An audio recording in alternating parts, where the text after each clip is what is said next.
Donald Trump gave a rally this weekend in his race for the presidency in Ohio. He took to the stage and he talked about the EV push from Joe Biden. There's expected to be news this week where there's new regulations pushing the car industry further towards electrical vehicles.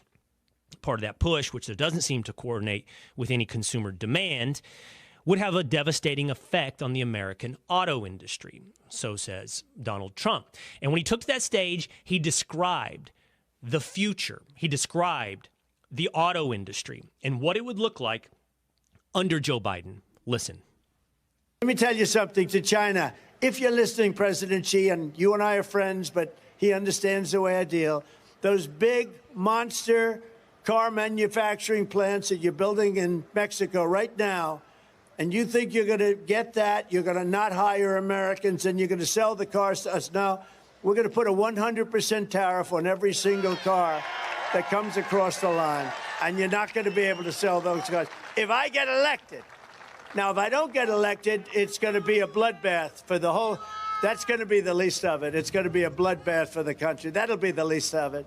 But they're not going to sell those cars. It'll be a bloodbath for the auto industry. It'll be a bloodbath for the country. That'll be the least of it. He's talking there about Chinese imports built in Mexico and the effect on the auto industry.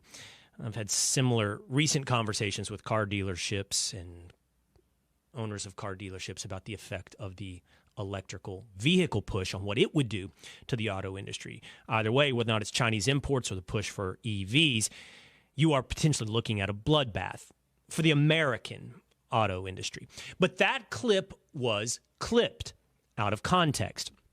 It has been splashed across the internet, starting on Sunday and bleeding into this morning on Monday. That clip has been turned into the following headlines.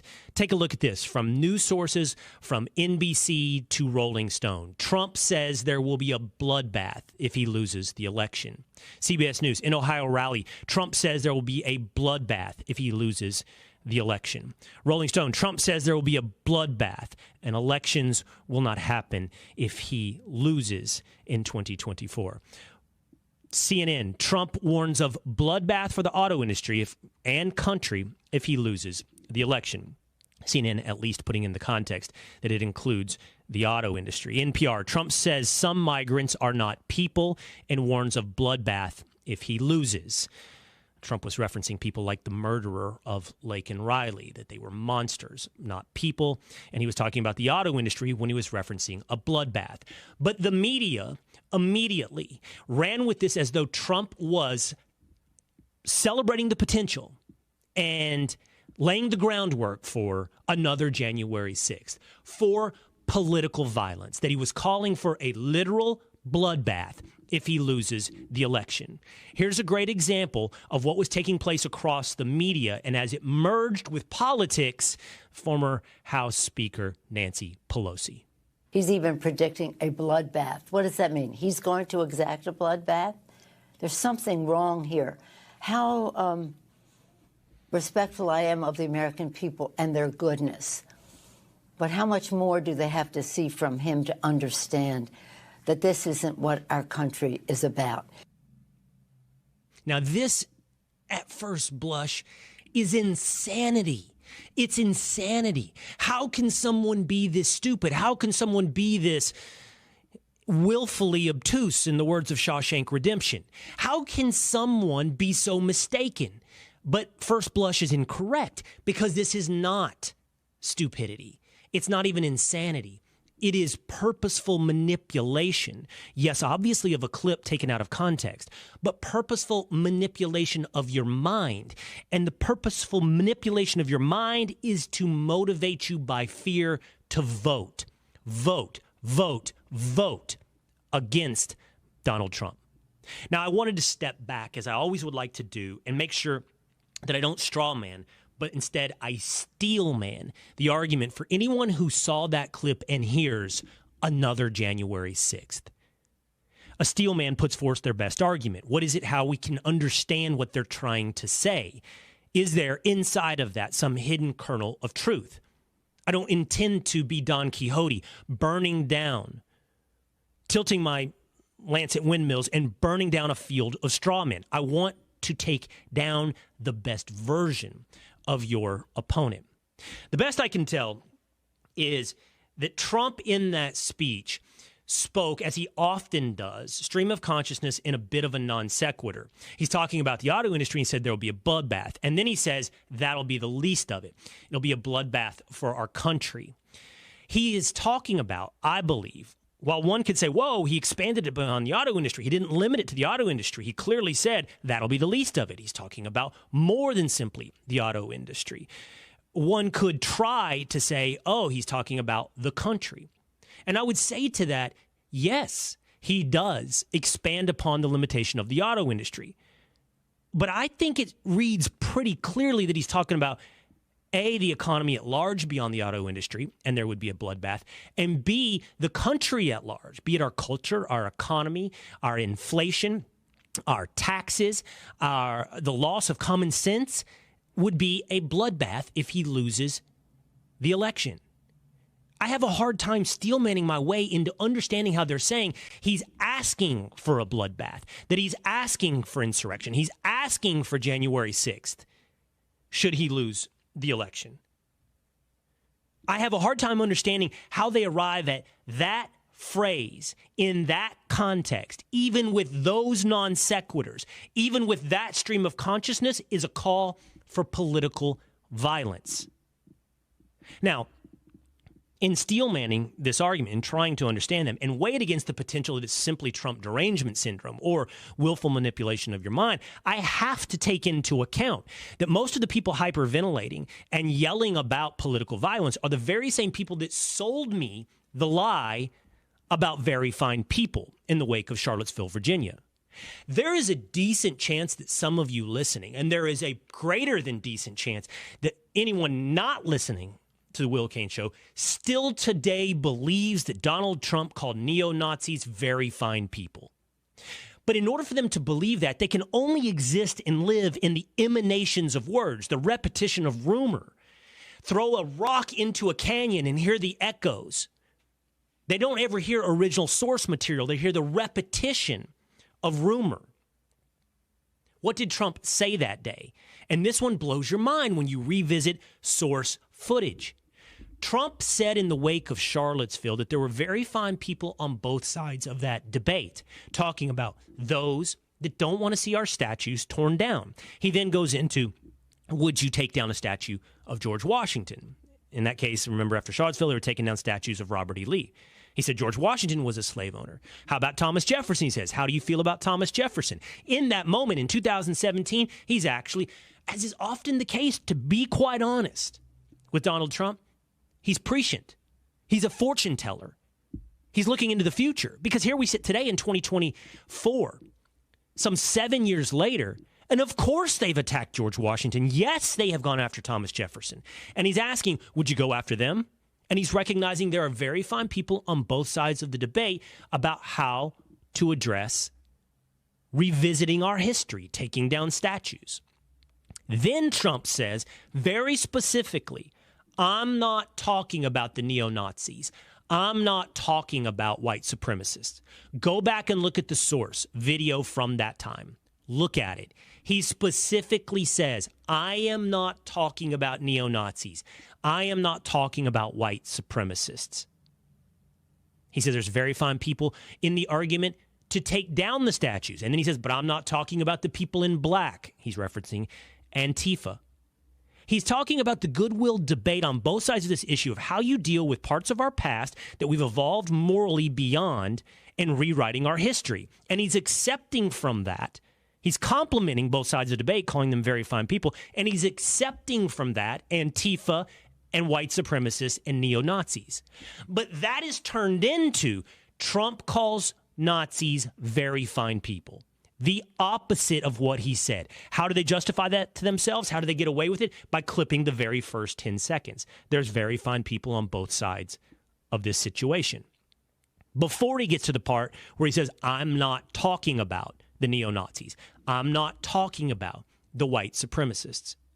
This is what the media has become so adept at. And I know that I'm media. This is what the legacy media has become so adept at. And I know that I'm legacy media. But in the end, I'm Will Cain. And I'm going to do my best to share with you the truth. I'm going to be real and be honest. That's my pledge, to be authentic. To do my best to search for the truth and be honest about my biases. I don't get dictates down from on high. I'm not told what to say. How do they get away, the media, the legacy media, with that? By clipping things out of context.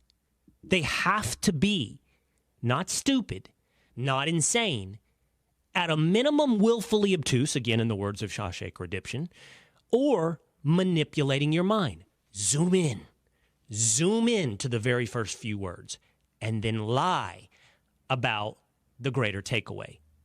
Zoom in to his call for a bloodbath and lie about the greater takeaway of the auto industry, the greater economy, perhaps even the country, by suggesting it's not a prediction for the state of the country, but a call for political violence.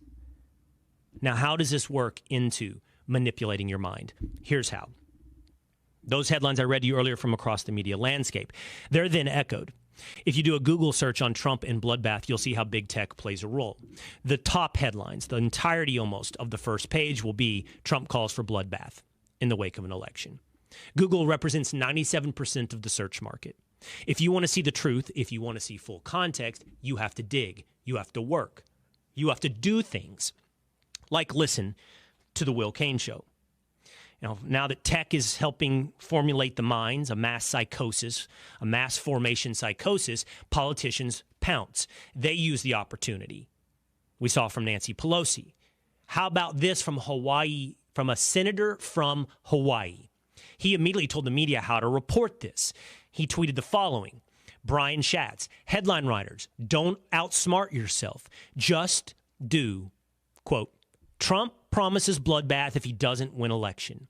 That's a government official telling the media how to promote misinformation, how to write the headline. And by the way, how about an administration who has championed the fight against misinformation? They even looked to put in a board in to help, advance their goals of censorship, in advancing their goals of a mass formation psychosis, in advancing their goals of manipulating your mind. How does that work for the administration who's fought misinformation? Well, of course, to perpetuate misinformation. The Biden administration tweeted the following, the Biden campaign, and then Joe Biden himself this morning, Monday morning, tweeted, it's clear this guy wants another January 6th. He's referencing Donald Trump's speech from Ohio. He's taken the bloodbath and says it's a call for political violence. It's a call for another January 6th. And then the money line. And then the poker player puts his cards on the table and says, I'm going to play my cards face up so that you can see. He then says, after saying it's clear this guy wants another January 6th, but the American people are going to give him another resounding electoral defeat in November. Play the cards face up. Let them know exactly what you're doing. Lie. They don't care. Too many want the lie. The rest will be manipulated by headlines and Google. Lie. Bloodbath. Hoax. By the way, various Biden officials went on MSNBC and said, he's calling for a bloodbath. And in order to do that, they referenced other hoaxes that they've already perpetuated. They talk about January 6th being an insurrection. They talk about January 6th being deadly. The only person that died as a result of that day in January 6th was one of the rioters, Ashley Babbitt. It was deadly only to one of the people involved in that riot. It's not, as the hoax is perpetuated, that law enforcement officers died on January 6th as a result of the actions of January 6th. Support your hoax with the evidence of other hoaxes. So play the cards face up. Lie.